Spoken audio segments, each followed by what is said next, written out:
दोस्तों, भगवान बुद्ध ने वृक्ष को बहुत महत्वपूर्ण माना है और उनके शिक्षाओं में इसके संबंध में कई महत्वपूर्ण उदाहरण दिए हैं। और भगवान बुद्ध की शिक्षाओं में वृक्ष का महत्व और उसके साथ उनकी अनुपम उपमाएं विचारशीलता और प्राकृतिक संबंध के प्रति उनकी दृष्टि को प्रकट करती है। तो आइए भगवान बुद्ध की कहानी से समझते हैं। बहुत समय पहले भगवान बुद्ध एक दिन एक वृक्ष के पास बैठकर वृक्ष को नमन कर रहे थे। उनके शिष्य ने यह देखा तो बड़ी हैरानी से वह भगवान बुद्ध से पूछा, भगवान, आप इस वृक्ष को नमन क्यों कर रहे हैं? शिष्य की बात सुनकर भगवान बुद्ध बोले, वत्स, क्या इस वृक्ष को नमन करने से कुछ अनहोनी हो गई? शिष्य ने भगवान बुद्ध का जवाब सुनकर बोला, नहीं भगवान, ऐसी बात नहीं है, किंतु मुझे देखकर हैरानी हुई कि आप जैसा महान व्यक्ति इस वृक्ष को नमन क्यों कर रहे हैं। वह न तो आपकी बात का जवाब दे सकता है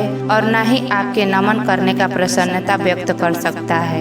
भगवान बुद्ध बोले, वत्स, तुम्हारा सोचना गलत है। वृक्ष मुझे जवाब भले न बोल कर दे, किंतु जिस प्रकार प्रत्येक व्यक्ति के शरीर की एक भाषा होती है, उसी प्रकार प्राकृतिक और वृक्षों की भी एक अलग भाषा होती है। अपना सम्मान होने पर ये झूमकर प्रसन्नता और कृतज्ञता दोनों ही व्यक्त करते हैं। इस वृक्ष के नीचे बैठकर मैंने साधना की। इसकी पत्तियों ने मुझे शीतलता प्रदान की, धूप से मेरा बचाव किया। हर पल इस वृक्ष ने मेरी सुरक्षा की। इसके प्रति कृतज्ञता व्यक्त करना मेरा मूल्य कर्तव्य है। प्रत्येक व्यक्ति को प्रकृति के प्रति सदैव कृतज्ञ बने रहना चाहिए, क्योंकि प्राकृतिक व्यक्ति को सुंदर जीवन प्रदान करती है। फिर भगवान बुद्ध बोले, तुम जरा इस वृक्ष की ओर देखो। इसने मेरी कृतज्ञता व धन्यवाद को बहुत ही खूबसूरती से ग्रहण किया है और जवाब में मुझे झूमकर यह बता रही है कि आगे भी वह प्रत्येक व्यक्ति की हर संभव सेवा करता रहेगा। भगवान बुद्ध की बातों पर शिष्य ने वृक्ष को देखा तो उसे लगा कि यकीनन वृक्ष एक अलग ही मस्ती में झूम रहा था और उसकी झूमती हुई पत्तियां और शाखाएं व फूल मन को एक अद्भुत शांति प्रदान कर रहे हैं। फिर भगवान बुद्ध ने कहा, वत्स, वृक्ष से हमें एक महान सीख मिलता है। जैसे वृक्ष धीरे धीरे बढ़ता है और ऊंचा होता जाता है, वैसे ही हमें भी समय के साथ अपने जीवन में प्रगति करनी चाहिए। वृक्ष जड़ों को मजबूत बनाता है ताकि वह बड़े और मजबूत पेड़ बन सके।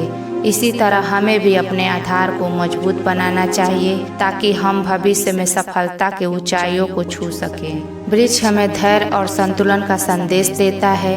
हमें यह बताता है कि जीवन में उतार चढ़ाव आते रहते हैं, लेकिन हमें संघर्ष करते रहना चाहिए और कभी भी अधीनता नहीं आने देनी चाहिए। फिर भगवान बुद्ध अपने शिष्य से कहते हैं, वृक्ष फल और फूल देने का भी काम करता है। हमें याद दिलाता है कि जीवन में दृढ़ता और समर्पण से कठिनाइयों का सामना करना चाहिए। वृक्ष के नीचे आकर विश्राम करना और उसकी शाखाओं के नीचे संपूर्ण संरक्षण का संदेश भी देता है। हमें यह बताता है कि प्रकृति का सम्मान करना और उसके साथ मेल जोल रहना हमारी जिम्मेदारी है। वृक्ष की शाखाएं ऊंची तक जाकर सभी को साया देने का काम करती है। हमें यह बताता है कि सफलता के साथ अधिकार भी बढ़ता है और हमें उस सफलता का उपयोग समाज के लाभ के लिए करना चाहिए। भगवान बुद्ध की बातें सुनकर शिष्य स्वतः वृक्ष के सम्मान में अपना सर झुका दिया। अगर आपको वीडियो अच्छी लगे तो चैनल को सब्सक्राइब करिए और लाइक शेयर कमेंट जरूर करिए।